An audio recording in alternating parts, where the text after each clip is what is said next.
গত রবিবার থেকে যে প্রতিবাদে গর্জে উঠেছিল পশুপ্রেমীরা, গ্রেফতার করতে হবে এনআরএসে কুকুর খুনে যারা অভিযুক্ত, সেই কুকুর খুনে এবার গ্রেফতার দুই পড়ুয়া।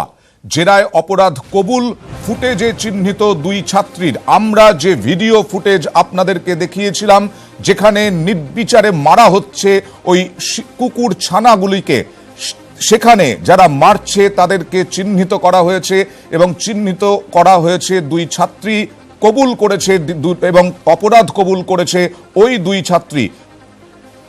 গ্রেফতার প্রথম বর্ষের ছাত্রী মৌটুসী মণ্ডল ও দ্বিতীয় বর্ষের ছাত্রী সোমা বর্মন, দুজনেই জেরার মুখে অপরাধ কবুল করেছে। আমরা সরাসরি চলে যাব এন্টালি থানার সামনে। রয়েছেন আমাদের প্রতিনিধি সুশোভন ভট্টাচার্য। এই এন্টালি থানার সামনে গত দুদিন ধরে পশুপ্রেমীরা গর্জে উঠেছিলেন যাদের গ্রেফতারি, অপরাধীর গ্রেফতারির দাবিতে। সুশোভন, এই মুহূর্তে যে গ্রেফতারি অর্থাৎ কবুল করেছে ওই দুই ছাত্রী, কি বলেছে তারা জেরায়?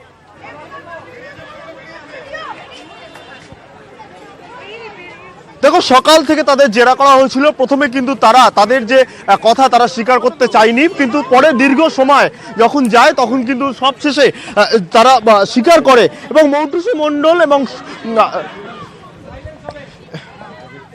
দেখো, তারা দীর্ঘ সময় পর তারা কিন্তু দেখো ইতিমধ্যে কিন্তু একটা অ্যানাউন্স করা হচ্ছে।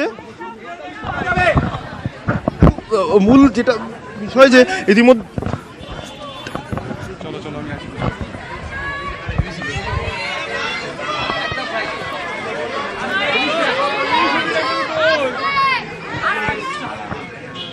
উনি যেটা বলবেন সেটা আমি চিৎকার করে রিপিট করব। ওনার কাছ থেকে যেটা আমি শুনতে পাবো, তোমরা যেহেতু পেছনে শুনতে পাবে না, আমি সেটা চিৎকার করে বলবো, ঠিক আছে?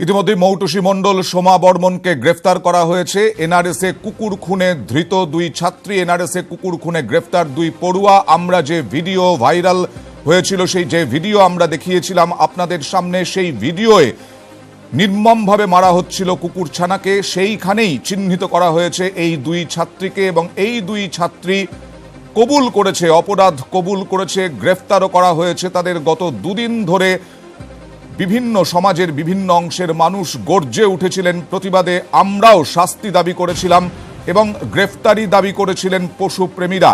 এনআরএসে কুকুর খুনে 16টি কুকুর ছানা যে খুন হয়েছিল, লিভার ফাটিয়ে দেওয়া হয়েছিল, এমন মারা হয়েছিল ওই 16টি কুকুর ছানাকে, যার জেরে প্রতিবাদে গর্জে উঠেছিলেন সমাজের বিভিন্ন অংশের মানুষ। এইভাবে এই রকম নৃশংসতা কি করে দেখাতে পারে পড়ুয়ারা, সেই নিয়েও উঠেছিল প্রশ্ন। এবং কিভাবে এই সংঘটিত হলো এই ঘটনা, তা নিয়েও হাসপাতাল চত্বরে কিভাবে সংঘটিত হলো এরকম নক্কারজনক ঘটনা, তা নিয়েও উঠেছিল প্রশ্ন। এই ফুটেজ দেখে পরীক্ষা করা হয় এবং এই ফুটেজ দেখেই এই দুই ছাত্রীকে চিহ্নিত করা হয়। মৌটুসী মণ্ডল, সোমা বর্মন দুজনেই জেরার মুখে অপরাধ কবুল করেছেন এবং তাদেরকে গ্রেফতার করা হয়েছে।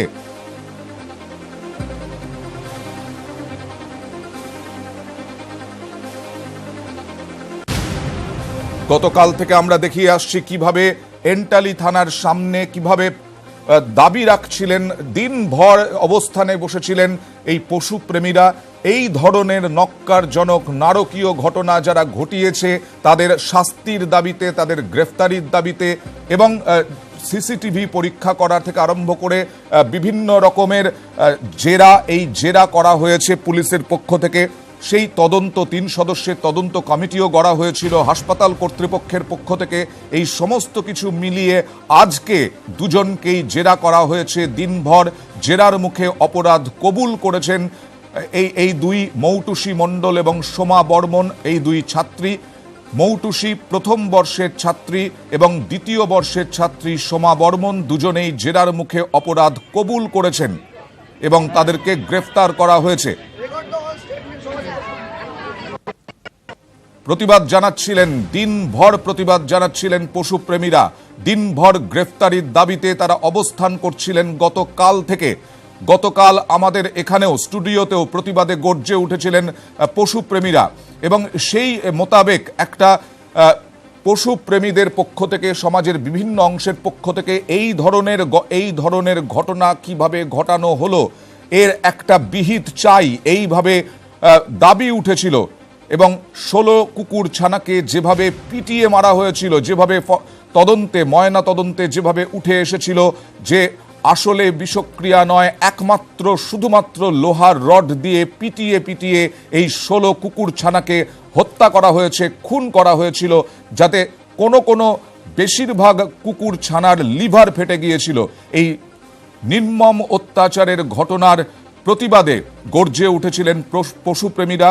সমাজের বিভিন্ন অংশের মানুষ তারা অবস্থান করছিলেন এন্টালি থানার সামনে দিনভর, এবং তারপরেই এই মৌটুসী মণ্ডল এবং সোমা বর্মনকে চিহ্নিত করা হয় নার্সিংয়ের 2 ছাত্রী।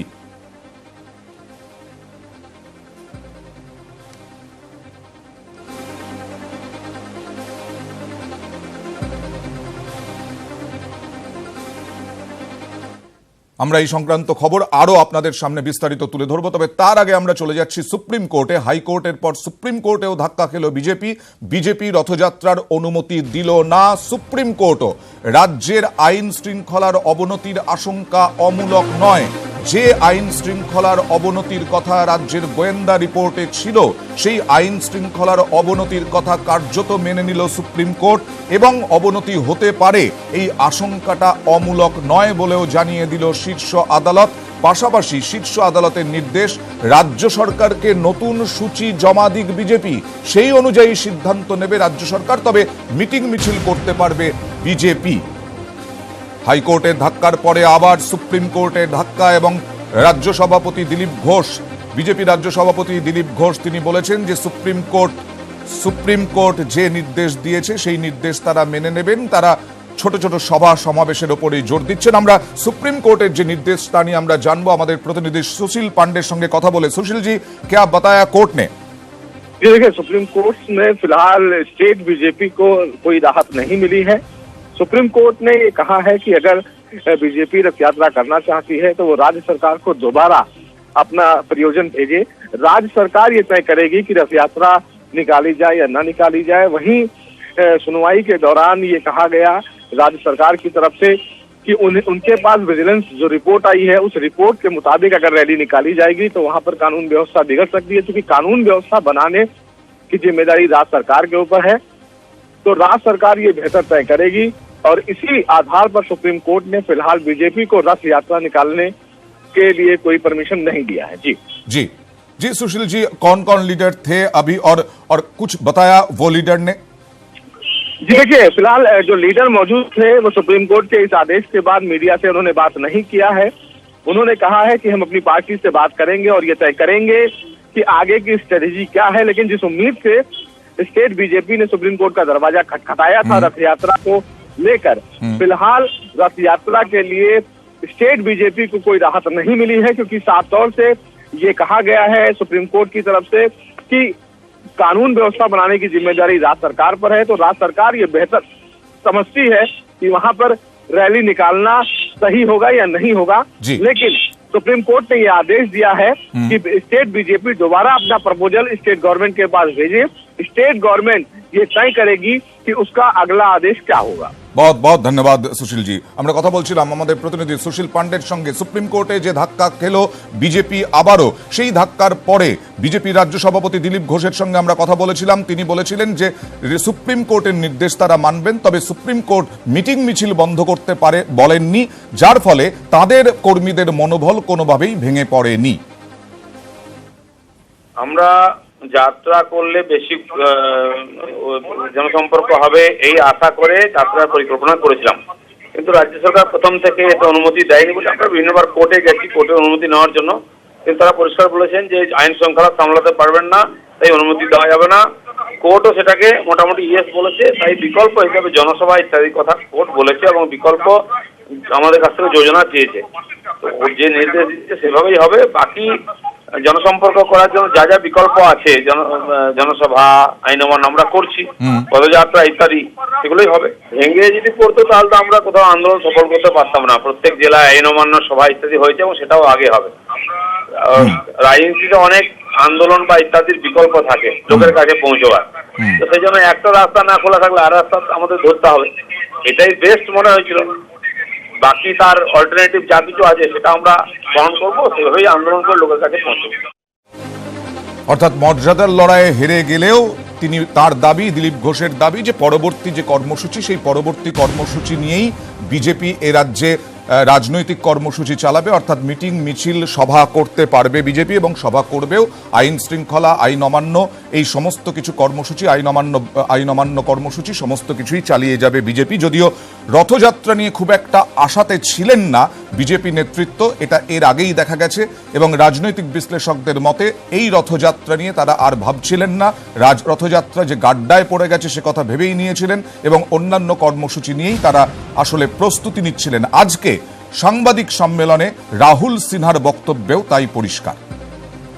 পশ্চিমবাংলার বিজেপি 6 থেকে 7 বার এখানে যাত্রা করেছে, কোথাও এক চুলো আইন শৃঙ্খলার অবনতি হয়নি। তার মানে মমতা ব্যানার্জির আমলে আইন শৃঙ্খলা ভেঙে পড়েছে। এই রায়ের পর আইন শৃঙ্খলার অবনতি রুখতে ব্যর্থ মুখ্যমন্ত্রীর পুলিশ মন্ত্রীর পদ থেকে পদত্যাগ করা উচিত বলে আমি মনে করি। মমতা ব্যানার্জি মনে করছে রথযাত্রা আটকে গেলেই বিজেপি আটকে যাবে, ওদের বিনাশ রোধ হয়ে যাবে। বিনাশ শুরু হয়েছে। আমরা কি পদক্ষেপ গ্রহণ করব তা আমরা আমাদের কেন্দ্রীয় সভাপতির সাথে কথা বলে আমরা সেই লক্ষ্যে এগোবো।